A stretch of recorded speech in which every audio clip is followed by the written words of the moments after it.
Block modulus. हमने जो last lecture में कवर की थी स्ट्रेस स्ट्रेन और डिफरेंट हमने डेफिनेशन की स्टडी कर रखी थी। अब जो हमारे रिमेनिंग टॉपिक हैं आज के लेक्चर में हमने कवर करने की कोशिश की है और इंशाल्लाह ताला नेक्स्ट लेक्चर के अंदर चैप्टर नंबर 5 को कंप्लीट करेंगे हम। इसकी 2 डेरिवेशंस हैं उनको पढ़ेंगे चैप्टर नंबर 5 में और ये इम्पोर्टेंट डेरिवेशन है। अब बात कर लेते हैं ब्लॉक मॉडुलस की। ब्लॉक मॉडुलस क्या होता है?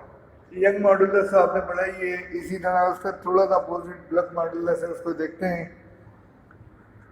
The ratio of stress and volumetric strain, the ratio of stress and volumetric strain is called block modulus. Block modulus भी पढ़ते हैं लोग। The ratio of stress, stress क्या है? स्ट्रेस लास्ट लेक्चर में मैंने डिस्कस किया था, फोर्स पर यूनिट एरिया।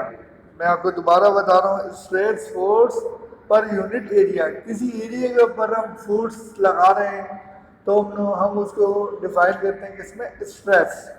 उस पर stress is equal to force per unit area. यानी ये स्ट्रेस का फॉर्मूला भी है और ये स्ट्रेस की डेफिनेशन भी बनती है।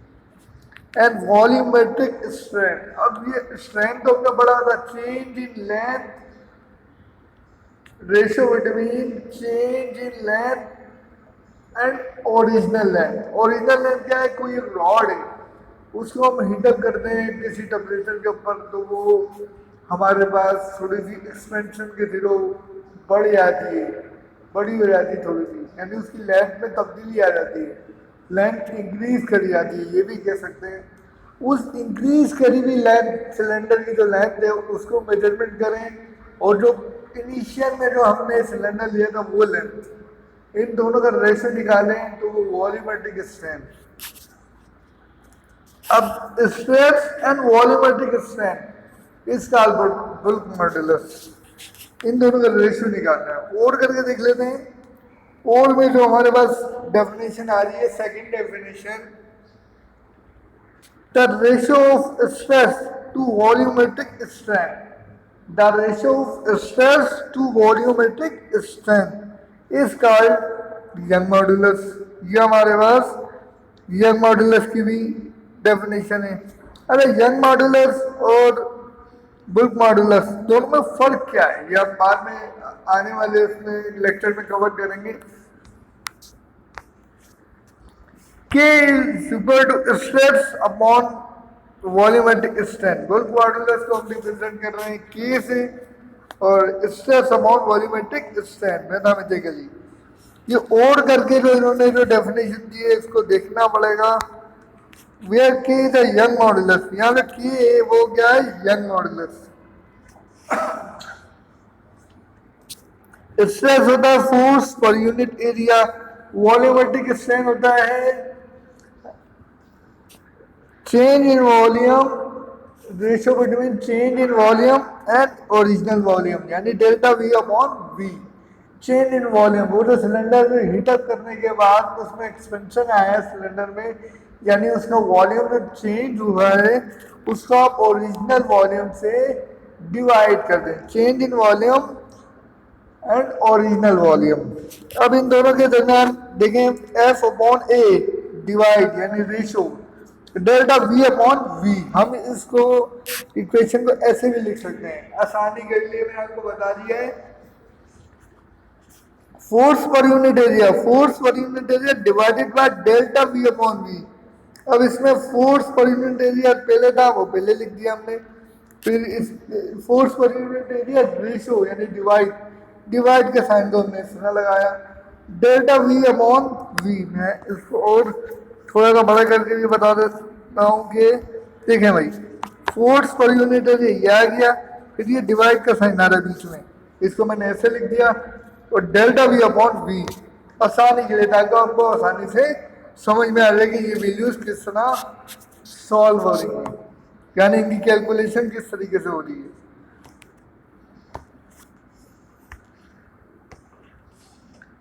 K is equal to force per unit area same, divide से जब मल्टीप्लाई करते हैं तो दोनों वैल्यूज चेंज हो जाती हैं, अपनी पोजीशन चेंज कर देती हैं।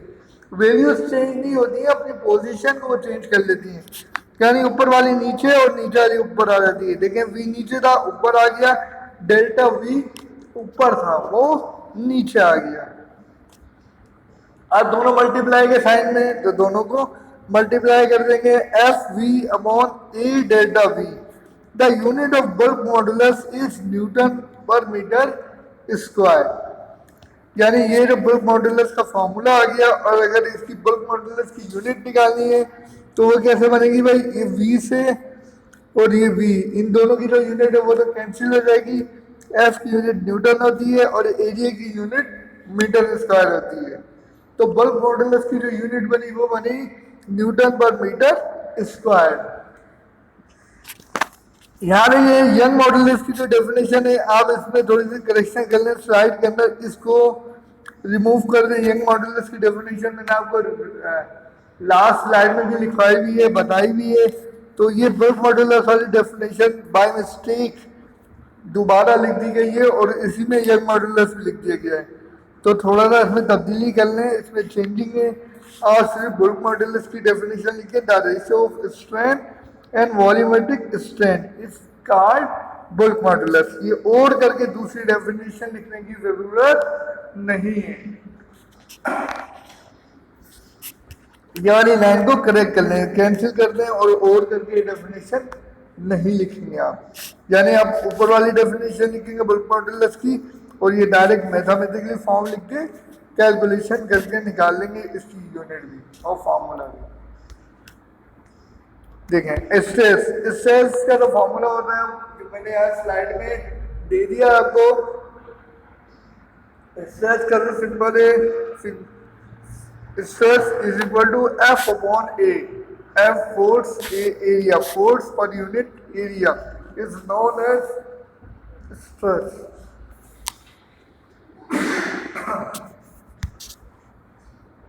longitudinal strain, change in length divided by original length, change in length divided by original length।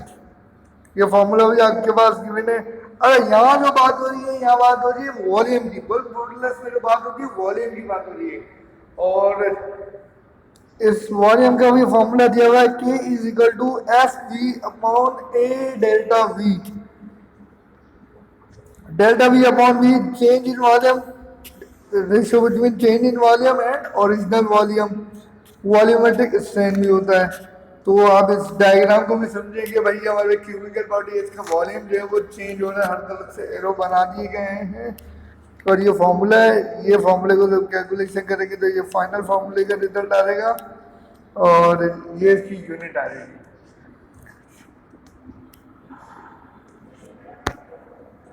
Wave, wave क्या होती है? वेव के बगैर हमारी लाइफ के अंदर मेरा नहीं ख्याल कि कोई भी काम ऐसा है जो वेव के बगैर हो सके। क्योंकि वेव, मेरी जो आवाज़ आपकी तक आ रही है ये भी एक वेव की फॉर्म में आ रही है। और हम ये भी कह सकते हैं कि एनर्जी जो है एक जगह से दूसरी जगह जो मूव कर रही होती है वो भी वेव की फॉर्म में कर रही होती है। अच्छा, ये वेव बार बार हम समझते हैं कि सर हमें नज़र तो नहीं आती, वेव हमें नज़र तो नहीं आ रही है, लेकिन हमने एज सपोजिशन जब हम इसको देखते हैं, एक ऑसिलोस्कोप होता है उसको यूज़ करते हैं वेव को देखने के लिए कि भाई वेव किस तरीके से बनती हैं। जैसे आपने हॉस्पिटल वगैरह में भी देखा होगा कि जब पेशेंट बेड पे होते हैं और उस पे उनकी जो वेव बन रही होती है ऑसिलोस्कोप के ऊपर के दिल की धड़कनें तेज़ हो रही हैं तो वो वेव तेज़ी से मूव कर रही होती है। और जब स्लो होती है तो वो एक स्ट्रेट लाइन, जब स्ट्रेट लाइन बन जाती है यानी वो जो वेव होती है वो उसी को वेव कहते हैं, जो ग्रीन कलर की ऑसिलोस्कोप के अंदर नज़र आ रही होती हैं। और वो जब स्ट्रेट हो जाती हैं तो इसका मतलब ये होता है कि डॉक्टर हमें बता देता है कि भाई पेशेंट जो हैं वो एक्सपायर हो चुके हैं, मतलब उनकी डेथ हो चुकी है उनकी। यानी स्ट्रेट जैसी वो स्ट्रेट हो जाती है, लेकिन जैसे जैसे वो मूव कर रही होती है, दिल की धड़कनें चल रही होती है तो वो वेव हमारे को इस ऑसिलोस्कोप के ऊपर नजर आ रही होती है। अब वेव की डेफिनेशन भी बता दो। A wave is a vibratory disturbance in a medium which carries energy from one point to another point with any actual movement of the medium.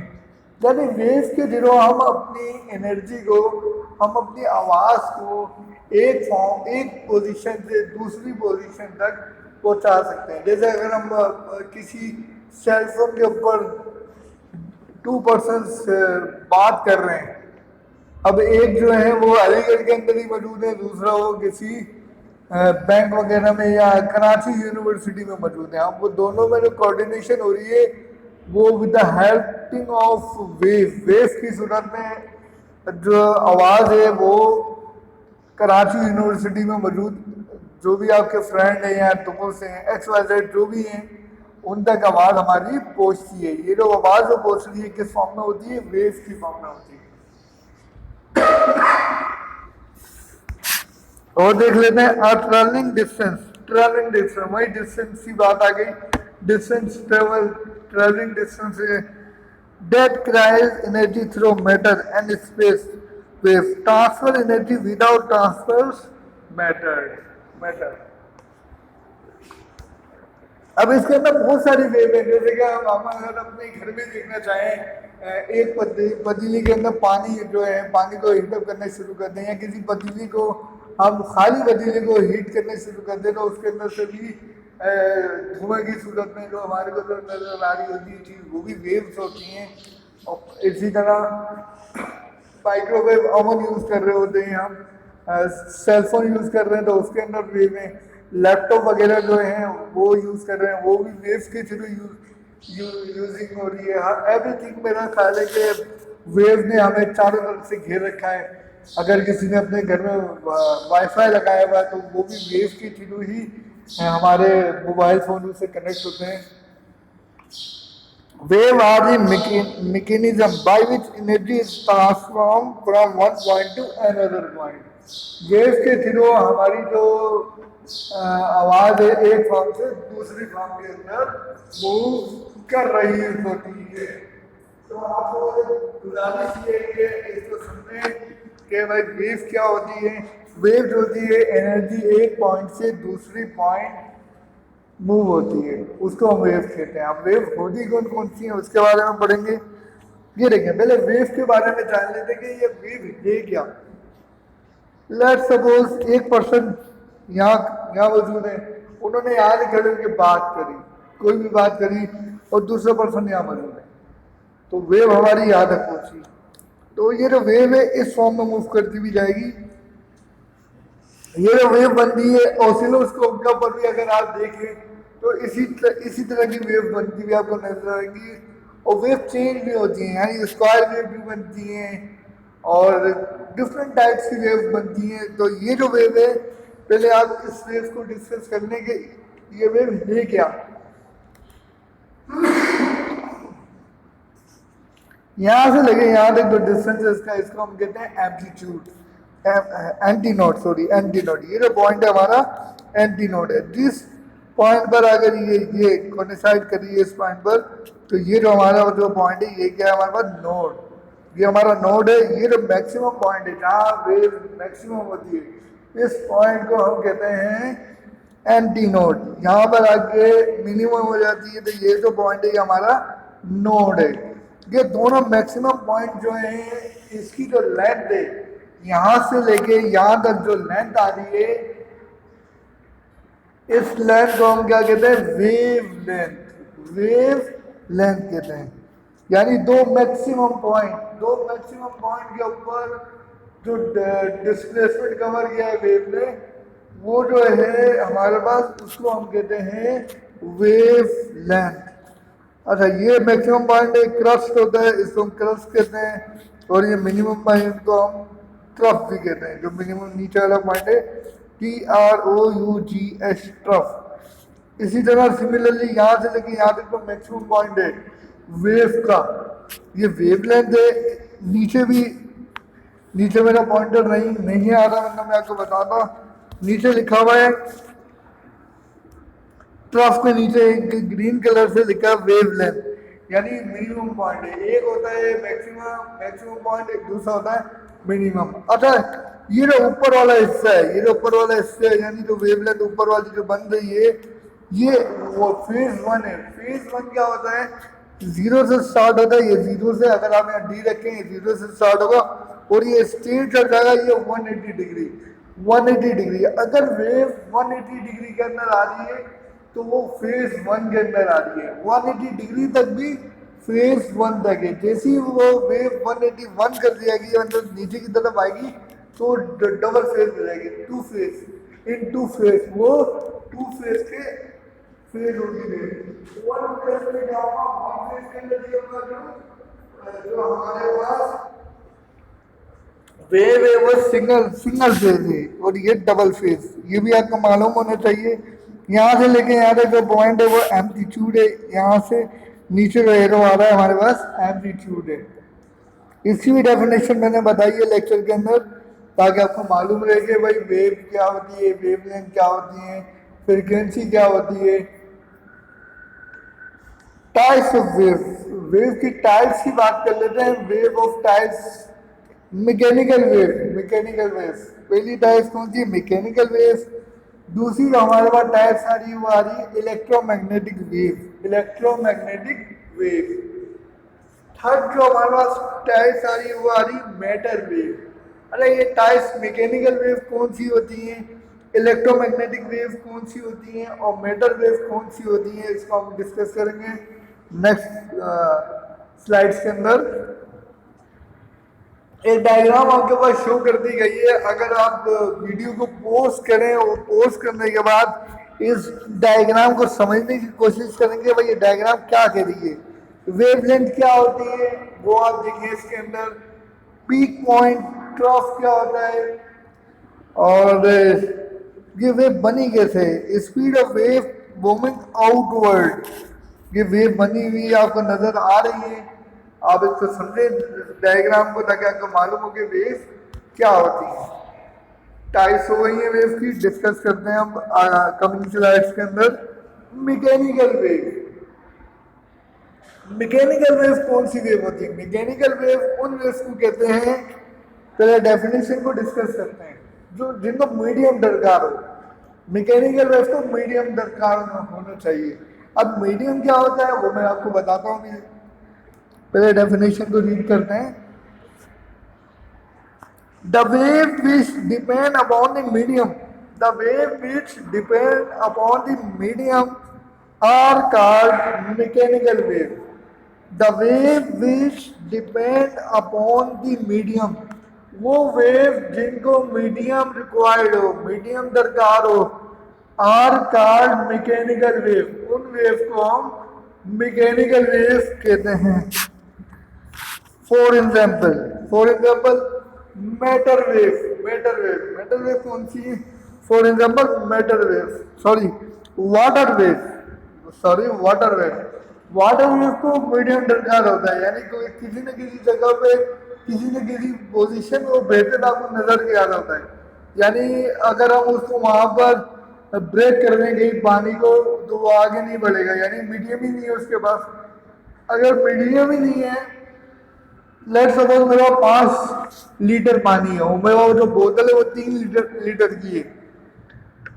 अब वो 3 लीटर का केन या बोतल फिल तो कर लिए, अब 2 मीटर का मीडियम ही नहीं है उसके अंदर, तो वेव तो नहीं बनेगी। वेव कब बनती है अगर आप देखना चाहें तो वेव एक छोटा सा पत्थर लें और उसको पानी के अंदर पुश कर दें, पानी के अंदर फेंक दें। जैसे ही आप पानी में देखेंगे तो आपको वेव बनती हुई नजर आएगी।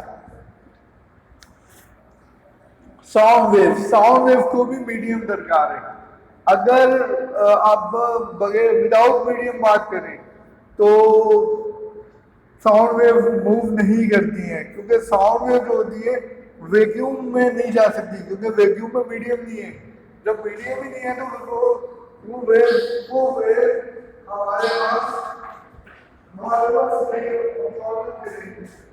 तो आपने ये देखना है कि मीडियम जो दरकार है, जो मीडियम दरकार है, वो जो हमारे पास वेव है मैकेनिकल वेव।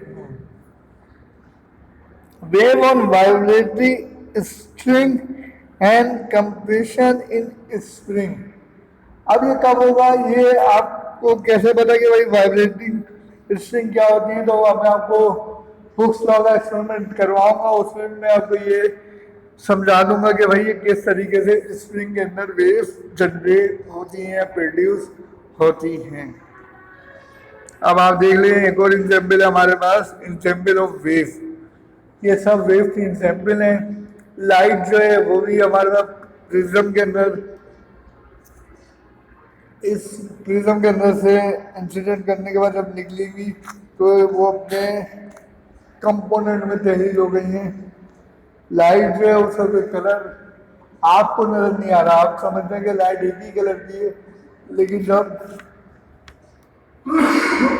उसको हम प्रिज्म के अंदर से गुजारते हैं तो वो अपने कलर में, अपने कंपोनेंट में तब्दील हो जाती है। यानी लाइट के 7 कंपोनेंट हैं, वो उसमें तहलील हो जाती हैं, तब्दील हो जाती हैं। इस प्रोसेस को हम डिस्पर्जन भी कहते हैं, डिस्पर्जन।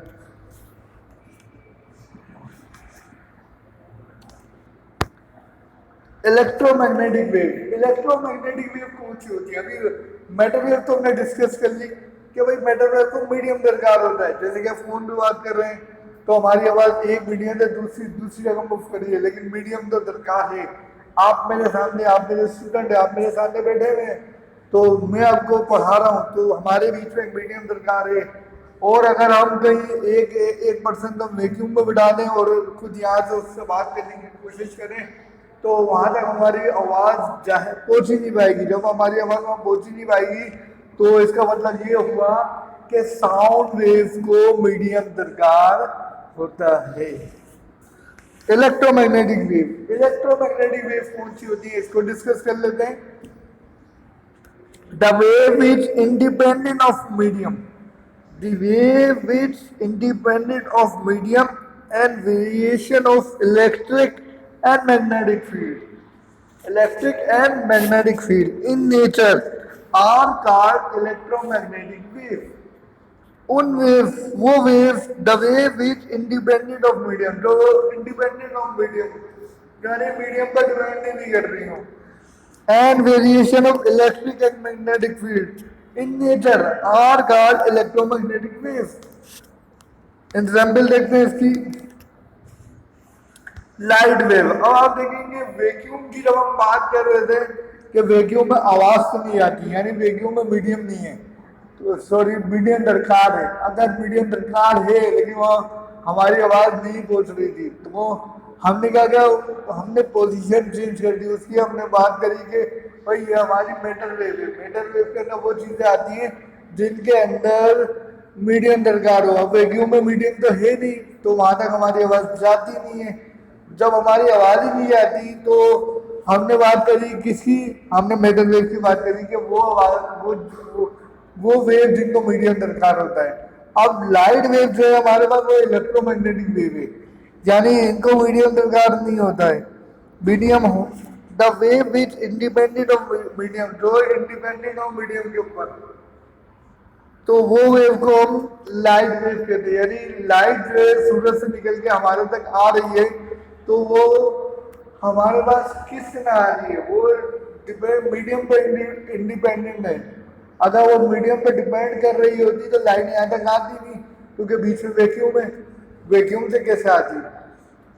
अब अल्ट्रासोनिक वेव्स, एक्स रेज, इन तमाम के तमाम जो वेव है, माइक्रोवेव, इन तमाम को हमने इलेक्ट्रोमैग्नेटिक वेव के अंदर रखा है।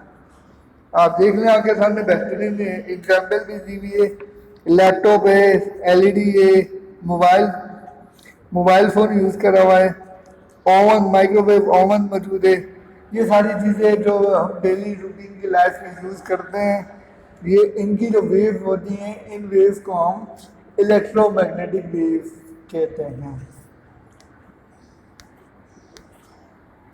Matter wave, the wave which associate with the matter particles are called matter waves, and these waves also known as the wave nature of particles or dual nature of matters। इस तरह की जो waves हमारे पास आती हैं, जैसे कि laser beam, laser light आपने देखी होगी, लेजर लाइट जब दो इंटरेक्ट हो जाती है, अब वो किस तरीके से होती है वह आपके ऊपर डिपेंड कर रहा है कि भाई आप लेजर लाइट को एक स्मूथ दीवार पे मार रहे हैं तो वह एक जिस पॉइंट पे वो जाकर लग रही है वो वहाँ स्प्रेड हो रही है, फैल रही है, मतलब फैल रही होती है। आप देखिएगा लेजर लाइट लें और उसको मारें तो वो जो लाइट है वो स्प्रेड हो रही होगी, फैल रही होगी।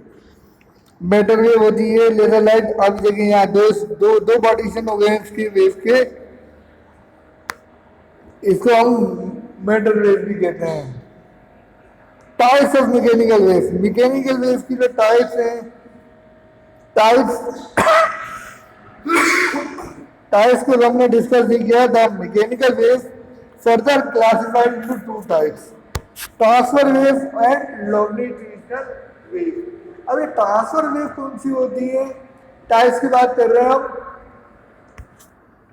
Transfer wave if the wave vibration of the medium particles are perpendicular to the direction of propagation of wave, then is said to be transfer wave। transfer wave ये भी यूं भी समझ सकते हैं कि हमारी आवाज मैं आपसे बात कर रहा हूँ, आप मेरी आवाज सुन रहे हैं तो मेरी बात ट्रांसफर हो गई है, आप तक पहुंच गई है। इन वेव को हम कौन सी वेव कहते हैं, ट्रांसफर वेव कहते हैं।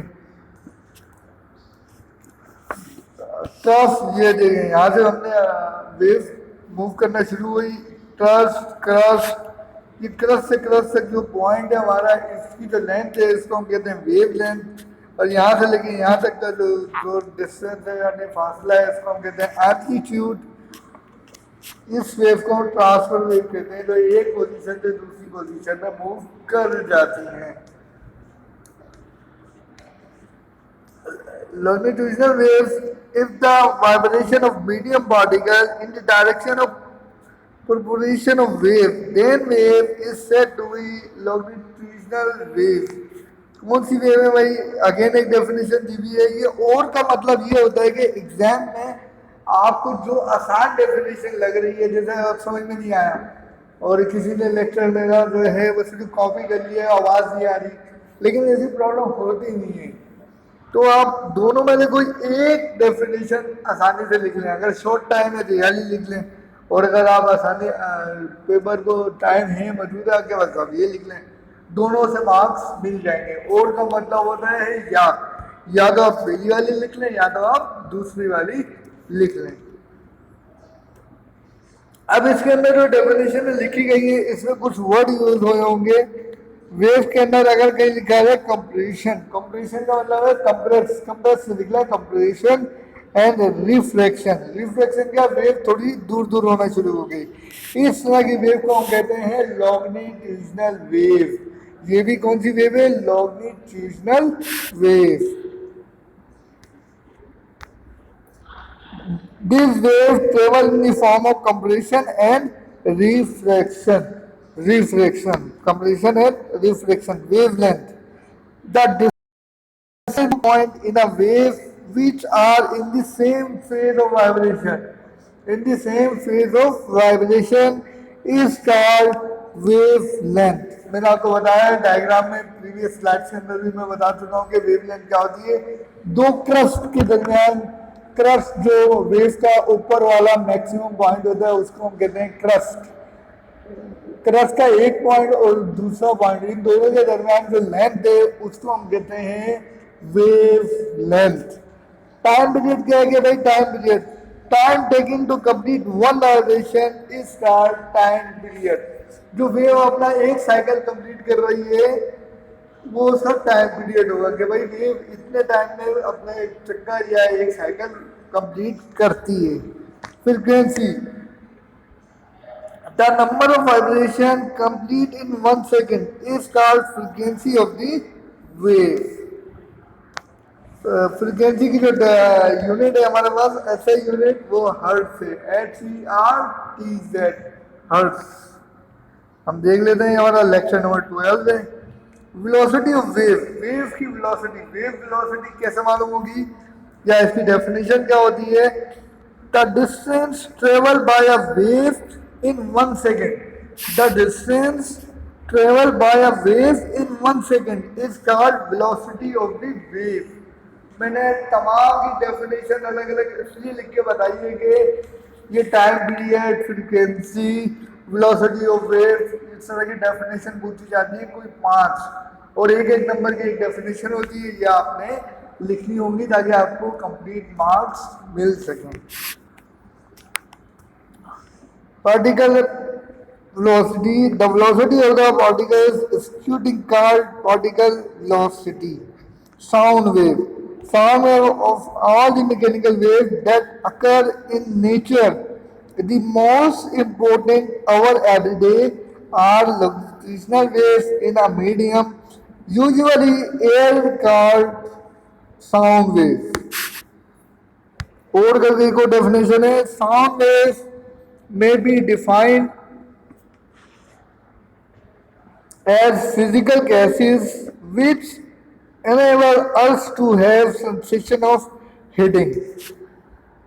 A vibrating body, sound is produced by the vibration of sound body. Therefore, a vibrating body is entered to produce sound. Material medium, sound required a material medium for propagation. Propagation मतलब फैलना, निकलना, move करना, आगे बढ़ना।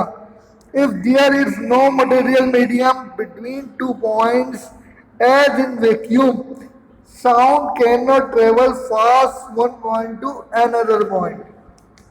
Receiver की बात करते हैं। रिसीवर की डेफिनेशन अगर कोई पूछे तो ये भी wave, a receiver that is air is essential to hear sound because sound waves produce the sensation of the sound on the air.